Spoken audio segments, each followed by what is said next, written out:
Welcome guys, thanks for checking out this video. I'm back again, but not with one, but with two independent Dreamcast games. Now quite recently I have been covering a fair bit of content on these releases, but I'm pretty excited about this video because I finally managed to reach a bit of a goal of what I wanted to achieve with the Right Sprite web store. And that is to try and have a place all together for these independent releases. So now I got a bit of a handful of these games now available for people to actually purchase themselves. I remember back in about mid 2000 or even late 2000s seeing people on YouTube reviewing these games, and I was like, I really like to support that console myself because I was a big fan of it, but at the time I couldn't really afford it back then, and there's always been a bit of a problem with those import costs from America or even quite far out in Europe. But these two games wouldn't be available for us from the UK if it wasn't for an actual company called Dragon Bot Shop. They actually got some awesome goods and the communication has been pretty awesome. The wind and water puzzle battles I've always found very interesting. When I saw that original promotion, especially that little picture of that Dreamcast girl chasing these independent games, it was pretty funny. And if you think about it today, the Dreamcast is still a great console for those independent companies. So try and get those physical releases. So even today you even got these micro consoles, or even the Ataris even got their own console out, but you only download games. But people who really respect and really enjoy that nostalgia of actually picking up a physical disc or even some type of physical media, the console is ready and there for actually companies to sell these independent games with the actual audience and market already there. So I'd love to see the future, to see what these independent companies will actually deliver for this console. So let's see what you get with your purchase with Wind and Water Puzzle Battle. But first, if you guys even like this type of content, hit that button, or even if you want to help and support the channel, click subscribe. I'm not sponsored by anyone, but those little touches would be very much appreciated. So let's take off the film. As you can see there, it's developed by Yuan Works. This is the first time I've actually held one of their developments in my hand. And on this side, you actually see the Japanese art, and here we have the back. I really like how this is all laid out. Has to be one of my favorite actual design with the artwork at the back here. And you can see it is in Japanese and in English. On this side, we got it in English text, and then on the other side it is in Japanese. So you can have it either way. Let's have it open and see what we get. And here we go. It is there. We've got the website there to get more information, and it's nice to see some appreciation from the original designers. So as you can see, it is a professional disc that has been printed, and there's the actual design on the front. Really liking how the work on this is presented. So let's get the manual out of here. It's quite thick. There's a good look now at the front here, and open it up. So we've got the contents here in Japanese and also in English. So as you open it up, you are greeted in Japanese, but as you scroll more further down, it is all in English, giving you a basic information on how to get more points and actually get decent at this game, which I always like when they got more details on how to be decent at this game before jumping into it. So I really like the character design in this work. It's really thorough with the information, and it's pretty thick booklet. Really nice now to add to my collection. And there's the credits, so big shout out to them. Now let's jump into a quick review of the gameplay.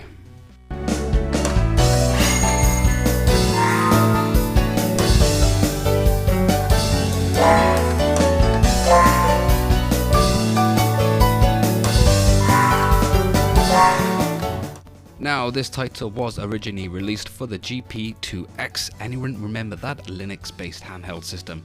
That game actually took into the top 3 games for the handheld and was nominated as a finalist for the Independent Games Festival Mobile in 2008.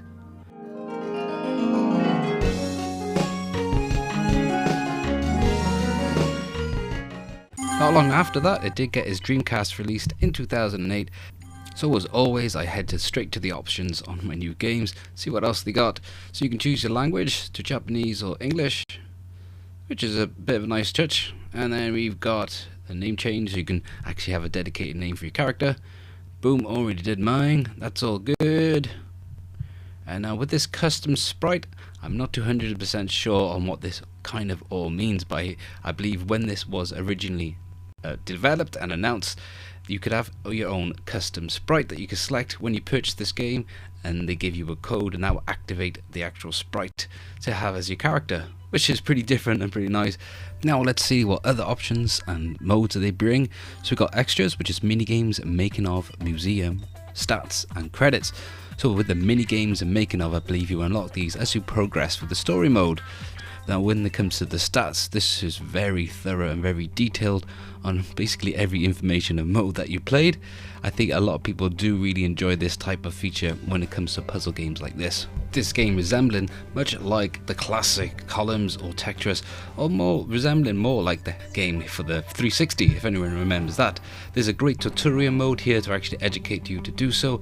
Now I recommend checking this out before jumping into the story mode or even arcade. There's quite a lot to this and quite a lot to digest, so take your time and eventually you will get a bit better, but I always do kind of suck with these type of games.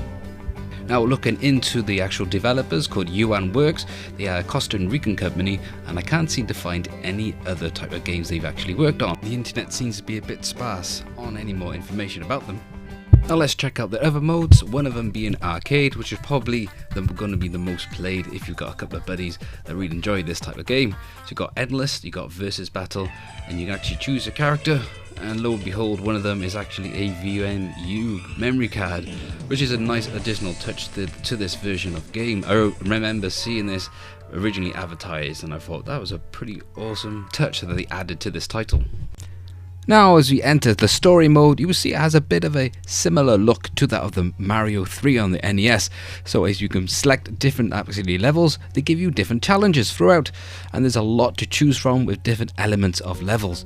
So there's a lot of challenges that include things like do a certain pattern or a elemental type of chain bonus. There's a lot to actually challenge your mind. If you're good at these puzzle games, this is something I know a lot of you guys will enjoy. There's also a nice little story with the characters as you progress through the game, which is a really nice touch. And you can also access a shop that you can unlock more abilities for your character to make things a bit easier. One thing that did surprise me are these little actual mini games that you can log all the way through, and once you've passed these you can actually save them to go to the option screens and the main menu, and you can play them whenever you like. This is a pretty great independent game that's supported by a well-made soundtrack as well, and I can't believe I've only just managed to pick this up. So now guys, let's look at the second game, which is Hermes, a very obscure, weird but yet humorous title, and still very appreciated to the Dreamcast community. Another pretty awesome fact about this game is how they actually includes the ROM of the game that you can actually put on other emulators and other systems. So it's very unique to this actual game itself. A fair few companies have done this in the past, but this is the first time I've picked a game up that's actually included the same game but for other consoles as well. And check it out, there's also an Android version to download, and it works completely fine with the Retroid Pocket 2.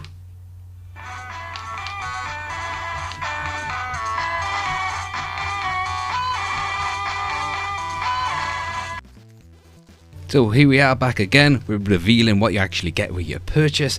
I'm going to quickly run through this one so my video isn't too long for you guys. So you can see there's the front design, that's a very humorous bit at the beginning there. That's the side art, and here's the back. It's quite unique, so it might not actually suit the rest of your collection, but it's still a really nice job, and you can see what it's compatible with as well. At the bottom there, let's have a look at the print design, and it's got some details there on the track. So that is basically the tracking list that is included on this disc as well. So you can bung this in any CD player if you've got one in your car. If you want to bang out some tunes from this great game, there's no problem with that. Or even just with the Dreamcast, that's a CD player as well. So there's the credits from Retro Guru, and also you will see they actually supply free games for you to download from their actual website. So there's just a few examples, but what I have done right recently, I'll put it in the description box below. I've compiled on a website where you can actually access and download all the available free ones yourself. And what is pretty awesome is this free comic book issue that comes with every purchase. And if you see, it does say issue number 1. I wonder if there's any more issues. Where are they? How much are they? It's a nice little feature that helps the gamer to actually understand a bit of the story before heading into the game. Basically, it's all about a chicken that the chef is actually in the mood for cooking, and it runs away, and the aim of the game is to try and basically catch the chicken, which of course I haven't actually managed to do so at the end, but I don't want to spoil things too much later on. And there you can actually see how many actually systems out of this game is actually available, and there's pretty a lot going on there. So now let's boot it up. As you can already tell, it is a side-scrolling 2D title that is quite uniquely designed, but definitely inspired by the 8-bit and 16-bit generation of games. But also, if you have played any other title by Retro Guru, it does seem quite similar. This title was released in 2017, and this Hermes sees you play a role of a French chef that just simply is in the mood to have some chicken, but this fella is not having none of it. The chef could have made his life easier by just simply nipping into his local food store, but for some reason things managed to get a little bit too personal for Chef and Chicken. Even if you don't manage to catch him at the end of a level, which I still haven't, and I'm coming to the conclusion that is basically impossible, but if anyone there out there has managed to do so, let me know in the comment box below. But no need to worry, of course each level does have its end goal. Throughout the levels it does involve platform jumping, avoiding snails and other random enemies, and generally risking the life of a young French chef's life. The life bar that you see at the bottom left hand side of the screen does indicate the chef's hunger. When that does go down, that means this is life as well. But no need to worry, there's plenty of donuts that are scattered around everywhere. But of course, even if he eats too much, you can actually see the character get bigger and bigger, and then he does end his life. But to make sure that doesn't happen, the character actually does need to go for a massive shit. It is all about balance, and to help to proceed, giving this title somewhat of a unique gameplay.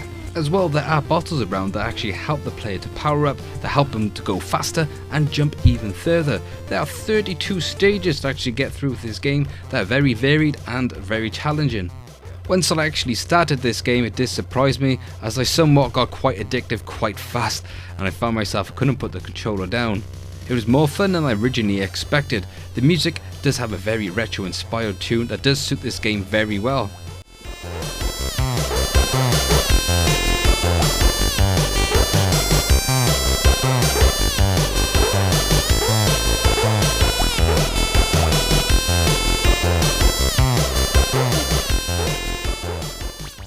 I'm not personally a big fan of how the sprites are designed. It does come across a little bit too obscure for my taste, and there is somewhat of a screen tearing effect throughout the game, a bit of a V-Sync issue that is quite apparent throughout. That should have had a bit more attention before actually getting this game out.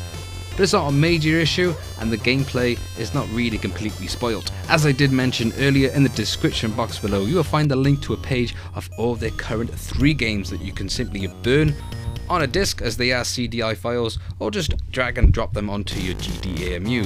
Hermes is not one of them, making this title quite sought after. So I'd just like to thank Dragon Box Shop for really helping and supporting with supplying these actual games itself and pushing the Right Sprite web store to where the direction I wanted to go, which is hopefully to help and support the Dreamcast community like you guys.